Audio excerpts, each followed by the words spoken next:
ప్రాతస్మరామి లలితావదనారవిందం బాదరం మృదులమౌక్తికశోభినాశం ఆకర్ణదీర్ఘనయనం మణికుండలాఢ్యం మందస్మితం మృగమదోజ్వలపాలదేశం. శరత్ నవరాత్రి మహోత్సవాల్లో ఈరోజు శ్రీ కనకదుర్గమ్మ వారు లలితా త్రిపుర సుందరి దేవిగా దర్శనమిస్తున్నారు. వారు శ్రీచక్ర అధిష్టాన శక్తిగా పంచదశాక్షరి మహామంత్రాది దేవతగా వేయించేసి తనను కొలిచే భక్తులను ఉపవాసకులను అనుగ్రహిస్తుంది. ఈ లక్ష్మీదేవి సరస్వతీదేవి ఇరువైపులా వింధ్యాములతో సేవిస్తుండగా చిరుమందహాసంతో వాత్సల్య రూపిణిగా చెరుకుగడం చేతపట్టుకొని శివుని వక్షస్థలంపై కూర్చొని శ్రీ లలితా త్రిపుర సుందరి దేవిగా దర్శనమిస్తుంది. ఈరోజు అమ్మవారికి రాజభోగం పేరుగా ఎవరి శక్తానుసారం వారు పాయసాన్నం, చక్రాన్నం, పూర్ణాలు, అల్లంగారెలు, ఇలా ఎవరి ఇష్టం వాడది నైవేద్యాలుగా పెట్టుకుంటారు. త్రిపురాత్రయంలో రెండో శక్తి లలితాదేవి. ఈ లలితనే త్రిపుర సుందరి అని అంటారు.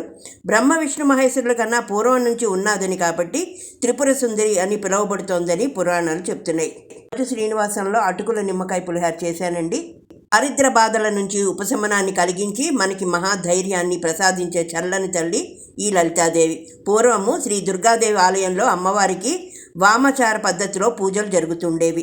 ఆ కాలంలో ఆలయాన్ని సందర్శించిన జగద్గురువు పరంపరలో 10వ వారైన శ్రీ విద్యాశంకరుల వారు ఇక్కడ వామచార పద్ధతిని తొలగించి దక్షిణాచార పద్ధతిలో అమ్మవారికి నిత్య పూజలు జరిగేలా ఏర్పాటు చేసి అక్కడ దివ్య సంకల్పంతో ఒక శ్రీచక్ర యంత్రాన్ని కూడా ప్రతిష్ఠించారు.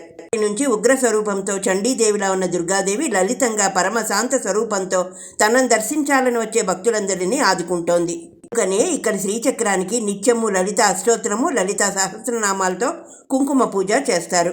ఆ మూల విరాట్టుకి శ్రీచక్రానికి భేదమే లేదు. అందుకే శ్రీచక్రానికి పూజ చేస్తే ఆ దేవి మూల విగ్రహానికి పూజ చేసినట్టే అవుతుంది.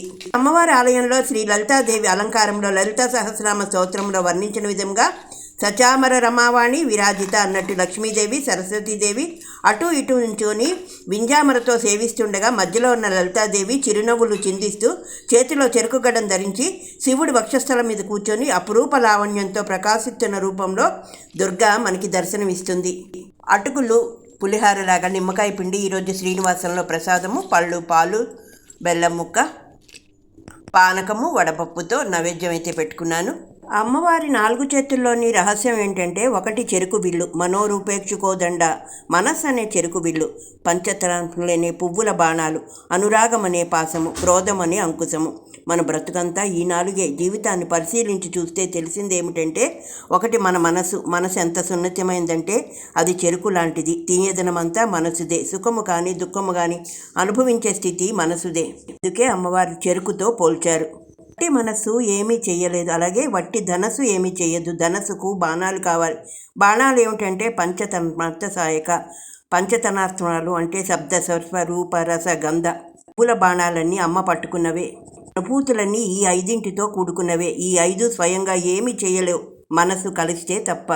ఇదండి శ్రీనివాసం నుంచి ఈరోజు లలితా త్రిపుర సుందరి అలంకరణతో పూజ అయితే చేసుకున్నాం. ఆ అమ్మవారి ఆశీస్సులు మాతో పాటు మీకు కూడా ఉండాలని కోరుకుంటున్నాను.